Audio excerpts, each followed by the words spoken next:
But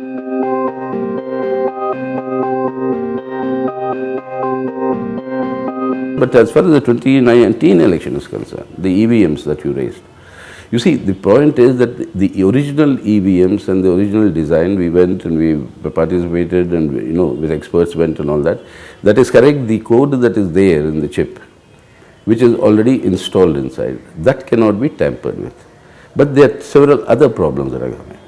The other problems are, if you know that code is being manufactured through private companies globally. Now, which one gives that code to whom, we don't know. And that is one question mark area. Second one, most of the installations nowadays are being done also in our public sector, the DRDO, those laboratories, etc., ECIL, I think, the main one. The people who are handling it.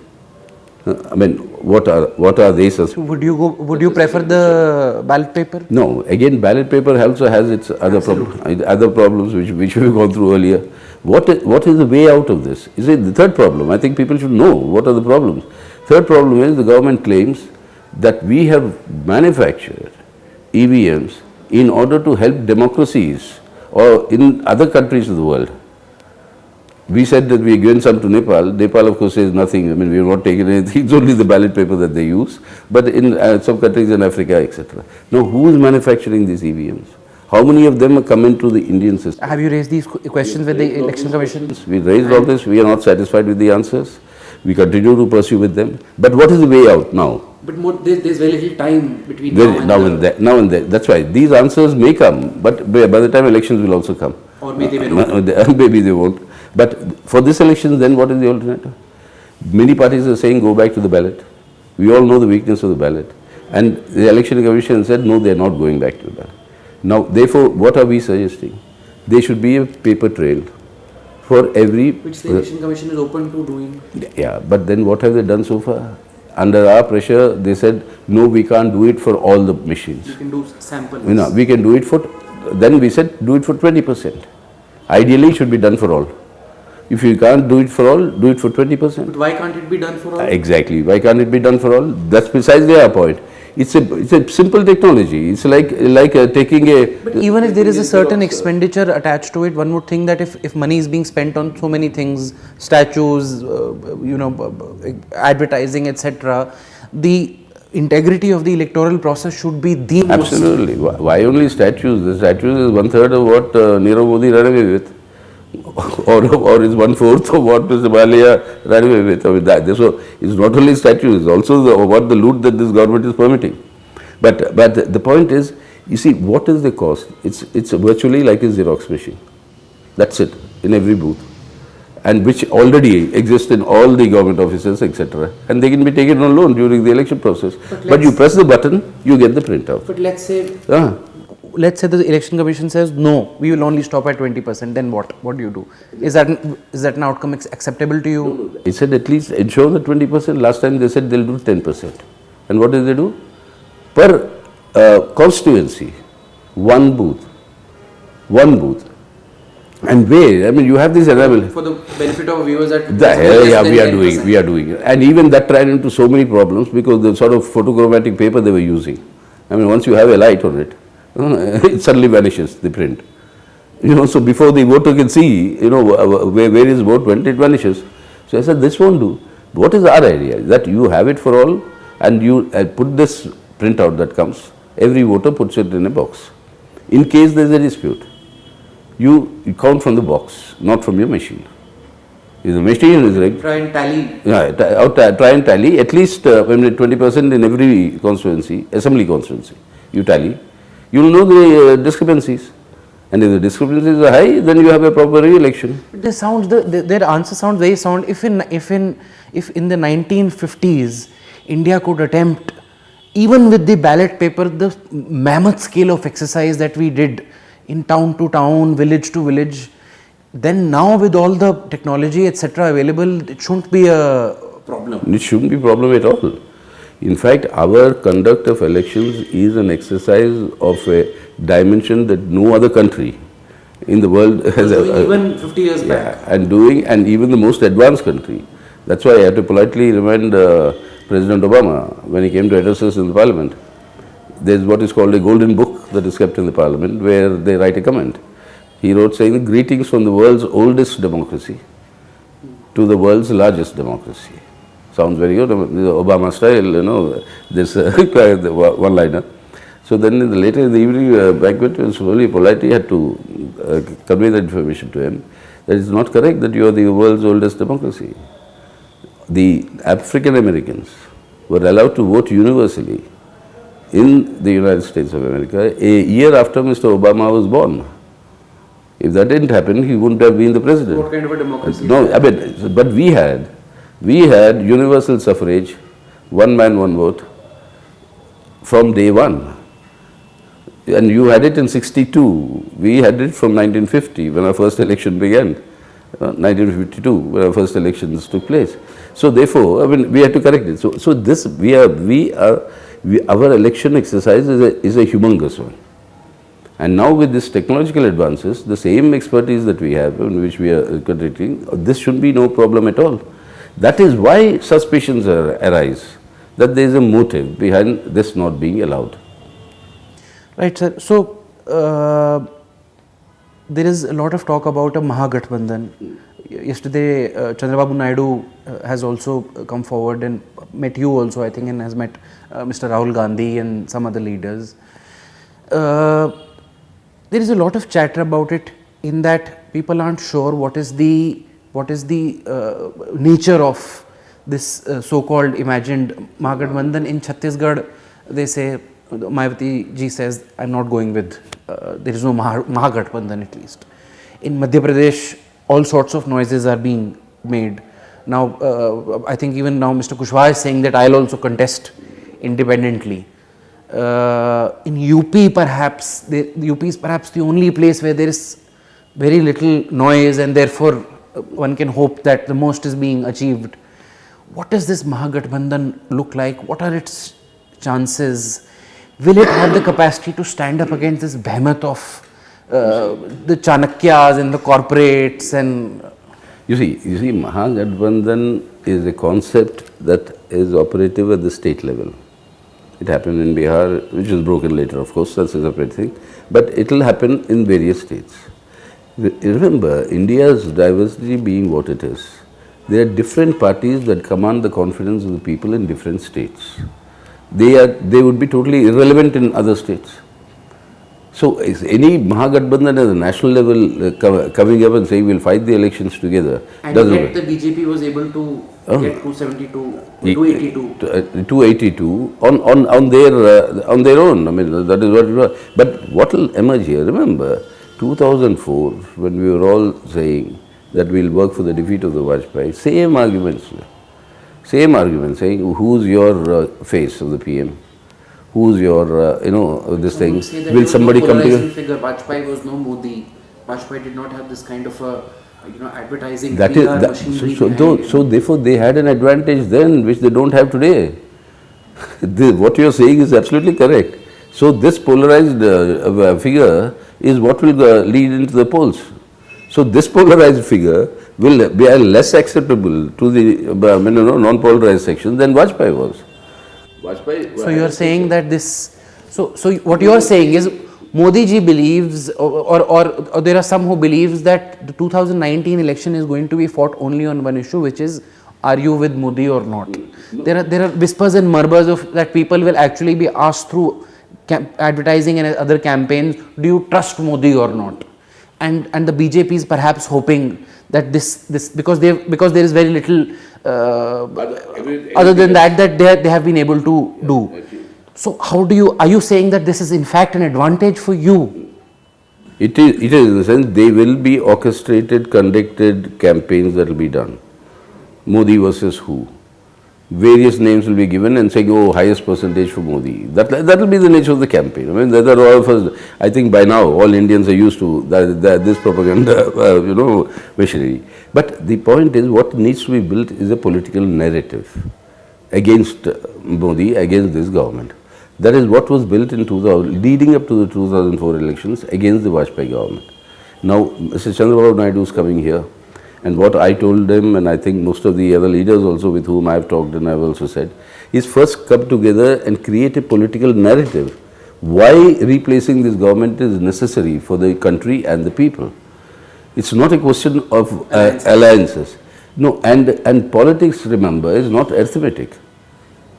2 plus 2 in arithmetic would be 4. 2 and 2 in politics, if you keep them together, it could be 22, it could be 0. You know, so politics is a different ball game than arithmetic. So, and all that depends on the narrative you create. And that's precisely what I told Mr. Chandrababu Naidu yesterday, and he agreed with me. I said, remember the narrative we created in 1996? We formed the United Front post-election. That is when the historical blunder you were talking of, and Mr. Chandrababu Naidu was the convener of that United Front that was formed post-election. 2004, the UPA was formed post-election. And those who said, who is the alternative Prime Minister to Vajpayee? Did anybody think that Dr. Manmohan Singh would be the Prime Minister? And not only the Prime Minister, but the longest serving Prime Minister after Jawaharlal Nehru, uninterruptedly for 2 full terms. Even Mrs. Gandhi, Indira Gandhi, had breaks, you know, but he continuously served for 10 years. So in India that is perfectly possible. But what is important is the narrative. The political narrative has to be built. So that is why the Mahagathbandhans, who will fight what seats, etc., in my opinion, that is secondary. That will happen in assembly elections. That will happen more in the local body elections. But when you have the national picture in mind. But you are saying that you will need more than sheer arithmetic to win people's trust. And that arithmetic will follow. Once the narrative is built, that arithmetic will follow. Just last few questions are not going to take a lot of your time. First is one other threat that has been looming its head rather significantly and dangerously now, and which will manifest itself, some would believe. For example, there is a concerted campaign now, renewed demand for Ram Mandir. In the last week or 10 days alone, suddenly Mr. Aditya Bisht has also spoken, Mr. Jaitley has also spoken, RSS people have also spoken that they are saying justice delayed is justice denied. Yesterday I was thinking that the Hashimpura verdict came out after 31 years. But anyway, so now there seems to be almost a choreographed campaign to almost bully the Supreme Court, saying, you know, it must happen. There is talk of an ordinance coming in so what is your stance in principle on these, and what do you think is going to be the electoral impact of? Is it surprising, first point, before every election the Mandir issue is raked up to create a polarization which they hope will help them electorally. Are you confident this time it will be as much as? No, they may be more belligerent, but let me tell you why there will be certain problems. You see, the whole point is this is the worst vote bank politics that's being played. This is the consolidation of the Hindutva communal vote bank. Now, last 5 years, if you wanted to bring the ordinance, etc., what were you doing?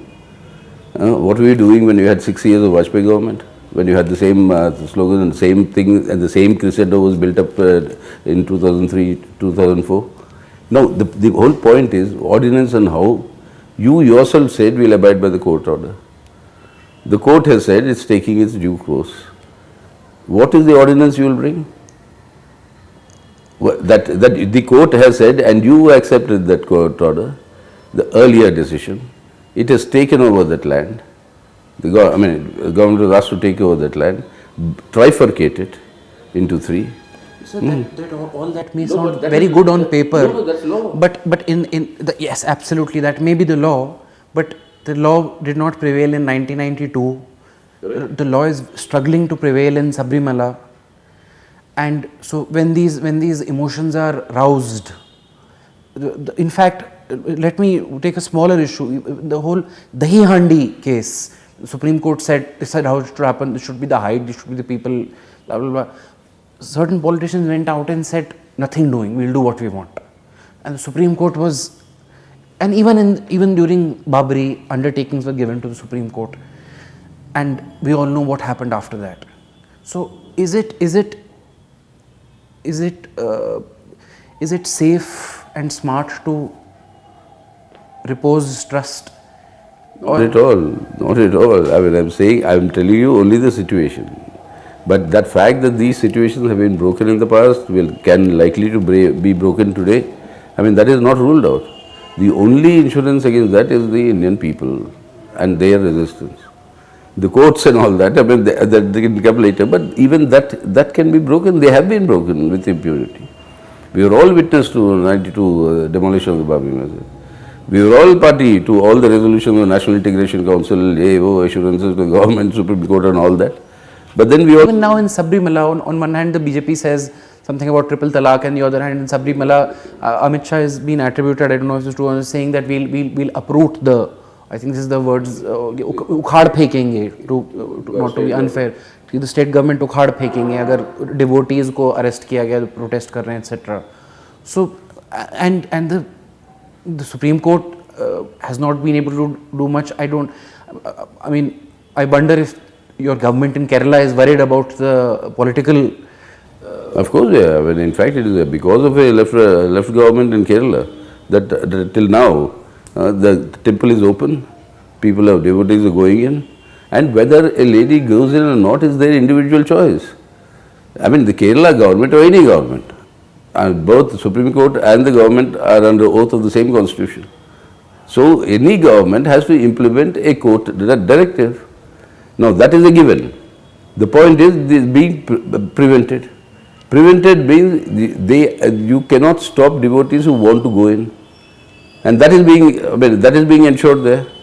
Now, whether women are going in or not, that's up to the women who want to go in. Will go in. I mean, the state will protect them to go in, and whether the others will go in or not go in, that's a different thing. Protests are taking place. Take place.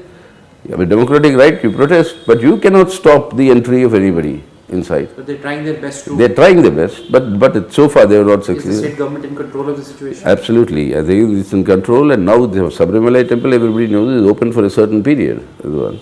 And now you're nearly coming towards the end of the closure of that period. But we will not be able to achieve the implementation of the Supreme Court.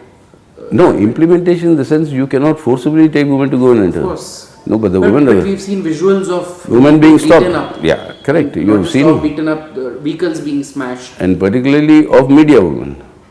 Media reporters. I mean, they have been the target in Babri Masjid, they have been the target, they are here also. So that's what they have openly given the slogan, this is the Babri Masjid, or this is Ayodhya of the South. And this is their duplicity.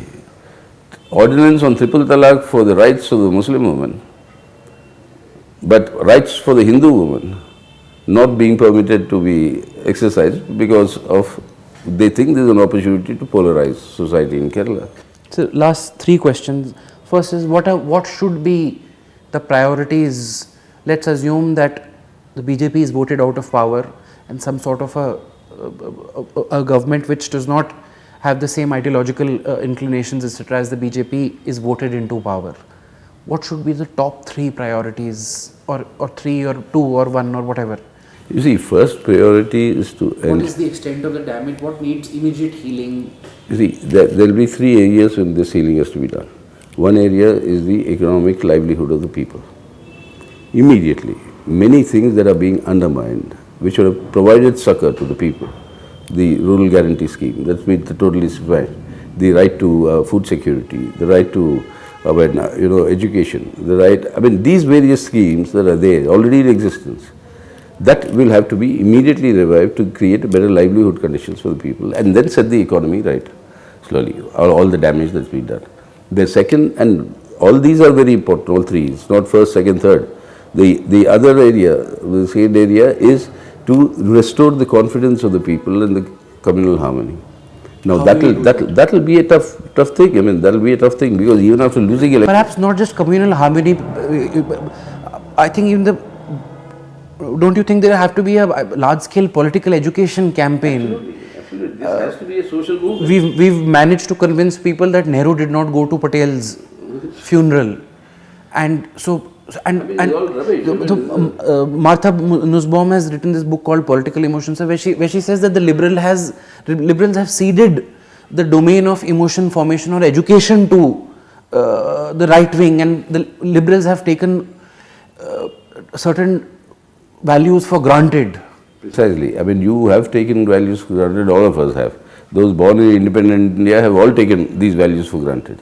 They said, "Ye to hote rahe," but you know, ultimately you can't change it. But That's this- a- but this- but that is the wrong thing. I mean, you are today in a situation where it is being changed. It is being fundamentally altered. So the second area is an area that will require a tremendous amount of what you call concentration, trust, and it has to be collectively done because you have to set right your education system. I mean, you have to set right all your research bodies and your cultural bodies. I mean, whose autonomy was completely gone down the drain. You have to set right the confidence of the people amongst each other. I mean, these are not jobs that can be taken through an ordinance or a directive. It requires a social movement to be built up. And that is where the government must facilitate. It's not the government can do this job. The government must facilitate those who are willing, and there'll be plenty, and they already are, who are willing to do this job. And this job has to be done. That means literally healing our society and bringing back them to proper health. The other area which needs to be immediately addressed, this would be my three top priorities.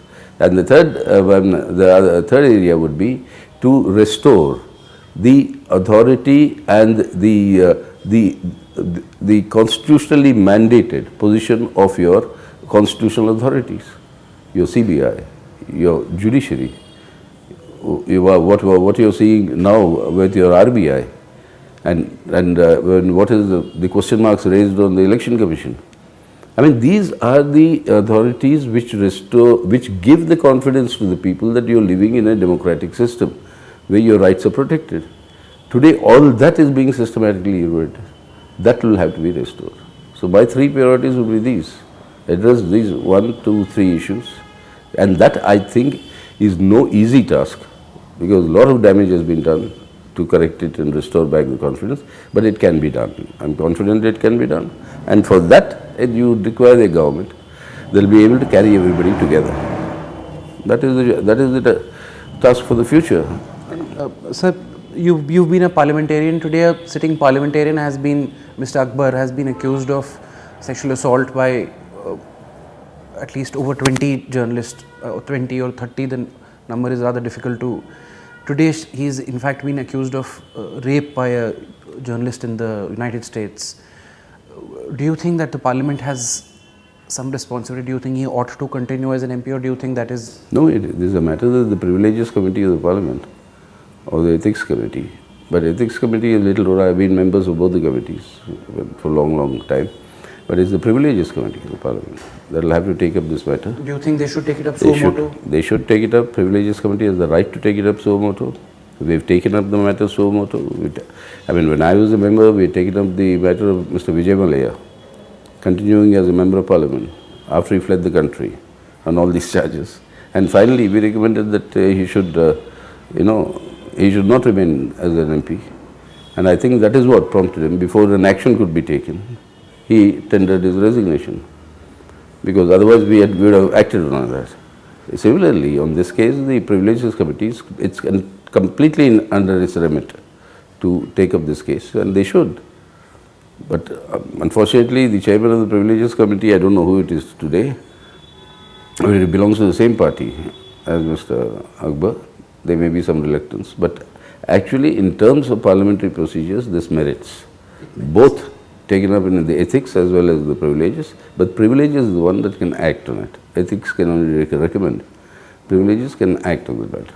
Final question for the day. Let's assume the Mahagathbandhan wins. There is a large motley of parties that is voted into power. And after watching this interview and hearing about your blueprint for the nation at length, they say, Mr. Yechury, you must be the Prime Minister. What is your response to that? Well, that depends on the strength that you will command in the parliament, and that will be determined by the elections and their results. So let us see. I mean, the point is, nobody has charged Jyoti Basu. He continues to remain the longest serving Chief Minister when he voluntarily stepped down. I mean, you have had Chief Ministers in our country who continued to be Chief Ministers even when they were on ventilators. but voluntary. Some would say even after having passed away, I mean, there are all sorts of rumors. No, you see, the point is that no communist will shirk responsibility. But the point is, communists would also want the opportunity to deliver on the promises that is being made. Because one of the greatest criticism against you is you want to put pressure, you want to criticize, but you don't want to actually do the job. No, but that is always they said, you want authority but not the responsibility. But it's the other way Now around. you're saying that is. No, that's it's longer the other case. way around. It's even without the authority, when we were not in government, we continued to fulfill our responsibility to the people and the mandate that was given, let's say, the 2004 elections. So, but holding you to the answer that if your party gets a sufficient or a significant mandate, we may see you as the next. As I said, Indian Prime Minister. as I told you earlier, that is a thing which the party has decided in its highest forum, the party congress. If such a situation arises, the central committee of the day will evaluate the actual concrete situation, take a decision. All right. Thank you so much for your time. Welcome.